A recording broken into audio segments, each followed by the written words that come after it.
So hello everyone, I welcome you all on study shot. Study shot में आपका स्वागत है। स्टडी शॉट की इस वीडियो में हम करेंगे एनसीईआरटी बेस्ड एमसीक्यू क्वेश्चन, जो कि काफ़ी क्वेश्चंस इसमें प्रीवियस ईयर क्वेश्चंस है।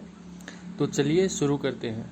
हमारा सबसे पहला क्वेश्चन है, which one of the following mineral is not use to measure the degree of hardness. मतलब हार्डनेस की डिग्री को मेजर करने के लिए कौन सा यूज़ नहीं होता। तो ये हमारा ऑप्शन है डी। देखो, क्वार्ट्ज, टोपाज और जिप्सम ये यूज़ होता है। एनसीईआरटी के अंदर दिया हुआ है, अब तो बिल्कुल टाइम नहीं है, आप इसी को देख लीजिए आप वीडियो को एक बार। तो माइका यूज़ नहीं होता। अब नेक्स्ट पे चलते हैं। विच one of the following is not depositional landform of glacier. मतलब ग्लेशियर से कौन सा डिपोजिशनल लैंडफॉर्म नहीं है। तो देखो, ये यहाँ पे एक्सप्लेनेशन दिया हुआ है कि देखो डिपोजिशनल लैंडफॉर्म कौन कौन से। तो मोरेन, एस्कर, आउटवाश प्लेन और ड्रमलिन। अब इनमें से मोरेन क्या है, डिपोजिशनल है, एस्कर भी है, ड्रमलिन भी है। तो हमारा आंसर क्या हो गया, सीरक। अब सीरक क्या है, ये है इरोजनल लैंडफॉर्म है सीरक, ठीक है। Cirque, horn and scattered ridges, glacial valley, ये सब क्या है, ट्रफ डिपोजिशनल। तो ये ट्रफ्स, ये क्या है, इरोजनल लैंडफॉर्म है। तो अब चलते हैं नेक्स्ट पे। अब आते हैं हम, इसमें मैच द फॉलोइंग करना है कि कौन सा मिनरल कहाँ पे यूज़ होता है। तो देखो, फेल्ड्सफर तो शायद मैंने पिछले एक वीडियो के अंदर आपको बताया होगा कि ये हमारा यूज़ होता है ग्लास मेकिंग इंडस्ट्री के अंदर, ठीक है। और क्वार्ट्ज किसके अंदर यूज़ होता है, तो क्वार्ट्ज हमारा यूज़ होता है ये रेडियो एंड रेडार के अंदर। अब देखो, अगर हम पहले का सी लगाते हैं तो हमारे सी और डी ऑप्शन तो गए काम से। अब दूसरे का हमें पता है कि दोनों में डी दे रखा है, अब हम अटक जाते हैं दो पे। तो माइका किस में यूज़ होता है, तो माइका यूज़ होता है इलेक्ट्रिकल इंडस्ट्रीज़ के अंदर यूज़ होता है। ये एक हीट का गुड कंडक्टर है, लेकिन इलेक्ट्रिसिटी का इतना अच्छा नहीं है। मतलब हीट का अच्छा कंडक्टर है ये। अब बच गया कौन सा, फोर। तो फोर में क्या आ गया, बी, इन एबेस्टोस इंडस्ट्री। तो हमारा ऑप्शन क्या हो गया, बी ऑप्शन, ठीक है। अब चलते हैं नेक्स्ट क्वेश्चन पे। अब which of the following letter code of Koppen system represent tundra climate. अब देखो, ये कई बार यूपीएससी सिविल सर्विस के अंदर भी पूछा गया है इस टाइप का क्वेश्चन, कोपन क्लाइमेट के ऊपर। तो देखो, इसका ऑप्शन है डी। अब अगर आपको कुछ वो टेबल देखनी है तो एनसीईआरटी, न्यू एनसीईआरटी, उसके पेज नंबर 100 पे जाके आप एक बार देख सकते हैं, ठीक है। अब आते हैं नेक्स्ट पे। Which one of the following statement is not correct पूछा है रिगार्डिंग कोरियोलिसिस फोर्स। तो कोरियोलिस फोर्स के रिगार्डिंग कौन सा करेक्ट नहीं है इनमें से। तो Coriolis force deflect wind to the right direction in northern hemisphere. तो बिल्कुल सही बात है, नॉर्दर्न हेमिस्फीयर के अंदर कोरियोलिस फोर्स राइट डायरेक्शन के अंदर डिफ्लेक्ट हो जाती है। Coriolis force is directly proportional to angle of latitude, ये भी बिल्कुल सही है। अब आते हैं, Coriolis force is maximum at equator. तो ये बिल्कुल गलत है, कोरियोलिस फोर्स इक्वेटर के ऊपर जीरो होती है, मैक्सिमम हमारी पोल्स के ऊपर रहेगी, ठीक है। Coriolis force act perpendicular to pressure gradient force, ये भी सही है। तो इन स्टेटमेंट को भी आप ध्यान में रखिए, हो सकता है इनमें से कोई एक मिल जाए आपको एग्जाम के अंदर। अब चलते हैं नेक्स्ट पे।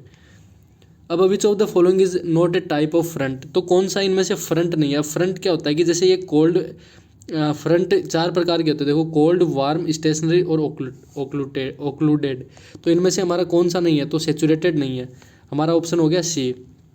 फ्रंट होते हैं कि जैसे एक बहुत बड़ा एयर मास होता है, ठीक है, और वहाँ पे अब ये इतना बड़ा एयर मास पूरा का पूरा ठंडा होता है, तो इसकी को बोलते हैं मतलब फ्रंट।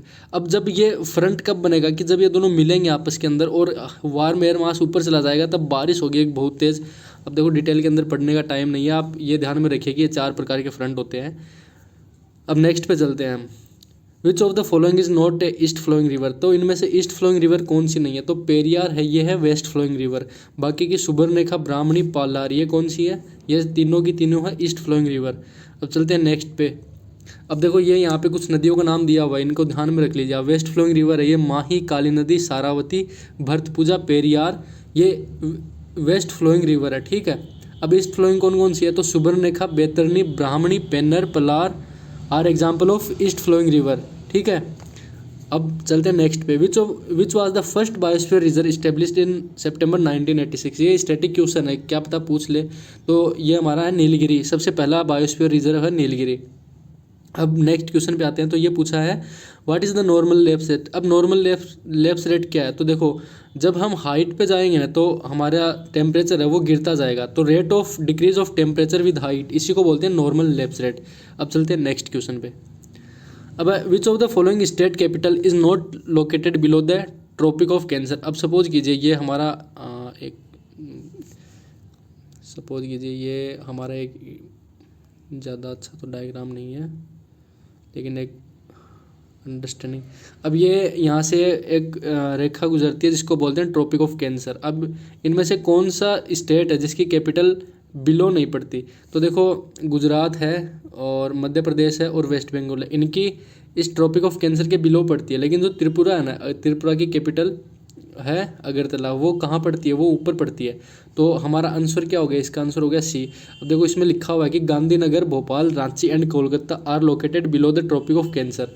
अब रांची किसकी है? तो ये आपको पता है झारखंड की कैपिटल है। तो ये ध्यान में रखिए, 4 कैपिटल गांधीनगर, भोपाल, रांची, कोलकाता, ये सब कहाँ पड़ती है? ये ट्रॉपिक ऑफ कैंसर के नीचे पड़ती है। और अगरतला एंड एजवाल जो मिजोरम की कैपिटल है, ये अबोव ट्रॉपिक ऑफ कैंसर के ऊपर है। ठीक है, बात है नेक्स्ट पे। Arrange the following eastern hill from south to north. अब साउथ टू नॉर्थ पूछा है। अब जैसे मान लीजिए ये हमारा इधर नॉर्थ ईस्ट का है, तो देखो नागा हिल्स कहाँ पे है? नागालैंड के अंदर। पटकाई बूम कहाँ पे? अरुणाचल प्रदेश के अंदर। अब लुसई हिल्स को मिजो हिल्स भी बोलते हैं।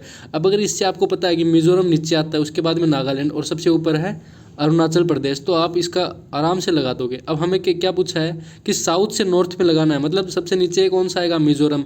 तो मिजोरम को क्या बोलते हैं? लुसई हिल्स। तो हमारा सबसे पहला कौन सा आ गया? 1। फिर क्या है? फिर आता है नागालैंड, तो आ गया 3 नागा हिल्स। ठीक है, और फिर आता है पटकाई बूम, तो 1, 3, 2 कौन से ऑप्शन में? सी। तो सी हो गया हमारा राइट आंसर। ठीक है, अब नेक्स्ट पे चलते हैं हम। अब आता है, देखो ये मिजो हिल्स को ये यहाँ पे लिखा भी हुआ है। अब देखो ये क्वेश्चन अगर आपने मेरा एनसीईआरटी वाला कोर्स देखा होगा तो उससे आपको पता चल जाएगा, आराम से आप एलिमिनेट कर सकते हो। जैसे कैसे कि ट्रॉपिकल एवरग्रीन का कौन सा है ट्री है? तो ये है 1 के अंदर डी, महागोनी ट्रॉपिकल एवरग्रीन का है ट्री। ठीक है, अब माउंटेन फॉरेस्ट ये कहाँ होते हैं? तो ये चीर पाइन, मतलब जो हाई एल्टीट्यूड के ऊपर मिलते हैं ये हमें, जो कॉनिकल शेप होती है इनकी। तो अगर हमने देखो फर्स्ट में डी है तो ये सी और बी और सी तो गया। अब फोर्थ के अंदर ए है, तो हमारे पास कौन सा ऑप्शन रह गया? ये ए ऑप्शन बच गया। अब देखो, अब 2 के अंदर कौन सा आएगा? फिर थॉर्न के अंदर बबूल आ जाएगा। और ट्रॉपिकल डिसीडियस के अंदर कौन सा आ जाएगा?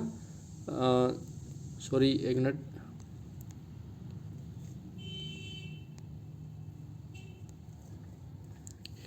रुकिए आप। तो ये हमारा क्या हो गया? 1 के अंदर डी हो गया और फोर्थ के अंदर ए हो गया। अब बच गए 2 और 3, तो 2 के अंदर क्या हो गया? सी हो गया, मतलब ट्रॉपिकल डिसीडियस के अंदर आएगा शीशम और ट्रॉपिकल थॉर्न के अंदर आएगा बबूल। अब चलते हैं नेक्स्ट पे। अब ये सॉइल के बारे में पूछा है और बहुत बार सॉइल का क्वेश्चन आया हुआ है, तो चलिए हम ब्लैक सॉइल के बारे में देखते हैं। और अगर आपको अधिक जानकारी चाहिए सॉइल के बारे में तो आप एनसीईआरटी 11 इंडियन ज्योग्राफी है उसका पेज नंबर 71 पर जाके देख लीजिए। अब यहाँ पे हम देखते हैं ये स्टेटमेंट कौन कौन सा करेक्ट है। तो the black soil are rich in lime, iron and alumina, ये बिल्कुल सही है। The black soil are lack, मतलब ब्लैक सॉइल के अंदर किस चीज़ की कमी है? तो phosphorus, nitrogen and organic matter, इसकी बिल्कुल सही है। इसको रेगुलर सॉइल भी बोला जाता है। तो हमारा ऑप्शन हो गया डी। एक चीज़ ध्यान में रखिए कि जो इंडिया की जो भी सॉइल है उसके अंदर नाइट्रोजन बिल्कुल भी नहीं है। अगर कोई भी स्टेटमेंट आए कि this soil is rich in nitrogen, तो उस स्टेटमेंट को आप डायरेक्ट एलिमिनेट कर देना, वो रॉन्ग होगा 100%। अब आते हैं नेक्स्ट पे। Which mineral is added to soil to solve the problem of salinity, तो ये जिप्सम को यूज किया जाता है सैलिनिटी की प्रॉब्लम को सोल्व करने के लिए। चलते हैं नेक्स्ट पे। अब देखो ये मैप बेस्ड क्वेश्चन है बेसिकली, तो इसको हम ये मैप का डायग्राम लगाया यहाँ पे। अब आप देखिए कि सबसे साउथ से नॉर्थ में लगाना है हमें, तो सबसे साउथ में कौन सा है? गल्फ ऑफ मन्नार, फिर अगस्त्यमलाई और फिर नीलगिरी। अब शेषाचलम में वो कुछ यहाँ पे आंध्र प्रदेश के अंदर। ठीक है, तो अब देखिए अब आते हैं इसके अंदर। तो सबसे लास्ट में कौन सा है, मतलब साउथ के अंदर कौन सा है? तो गल्फ ऑफ मन्नार। तो हमारा गल्फ ऑफ मन्नार मतलब 2 हो गया सबसे पहले साउथ के अंदर। ठीक है, फिर कौन सा है? तो फिर है अगस्त्यमलाई। तो अब अगस्त्यमलाई कौन सा है? 1, तो 2 के बाद में 1 आ गया। अब ये हो गया हमारा आंसर 2, 1, फिर है 3 नीलगिरी और फिर है 4। ठीक है, तो ये हमारा ऑप्शन हो गया। ध्यान में रखिए क्वेश्चन पूछ सकते हैं आपसे। अब चलते हैं नेक्स्ट पे। अब Sagar island which was in news located on the coast of which state. अब ये सागर आइलैंड न्यूज़ में क्यों था, तो इससे ये जो साइक्लोन एम्फान था ना, ये टकराया था, तो ये है वेस्ट बंगाल के अंदर, ठीक है। अब आते हैं नेक्स्ट पे, तो who won the 7th doctor M S Swaminathan award. M S Swaminathan award किसे मिला, तो ये मिला है वी प्रवीण राव को, ठीक है। अब नेक्स्ट पे आते हैं। अब recent BIMSTEC nation conference on combating drug trafficking, ये कहाँ पे हुई, तो ये हुई न्यू दिल्ली के अंदर, ठीक है। अब आते हैं नेक्स्ट पे, तो goldschmidtite is recently in news related to. अब ये गोल्ड स्किमडाइट न्यूज़ में था, तो ये क्या चीज़ है, तो ये न्यू मिनरल है जो अर्थ के मेंटल से मिला है, ठीक है। अब आते हैं नेक्स्ट पे, तो ये पूछा है कि theme of national science day. तो इस साल 2020 की नेशनल साइंस डे की थीम क्या थी, वो थी वुमेन इन साइंस। और नेशनल साइंस डे कब मनाया जाता है, तो वो मनाया जाता है 28 फेब को, ठीक है। अब चलते हैं नेक्स्ट क्वेश्चन पे। ये which of the following is first state to launch unified registration card. तो सबसे पहला स्टेट कौन सा है जिसने ये लॉन्च किया, तो वो है मध्य प्रदेश, ठीक है। अब नेक्स्ट पे चलते हैं। International day of zero tolerance to female genital mutilation celebrated on.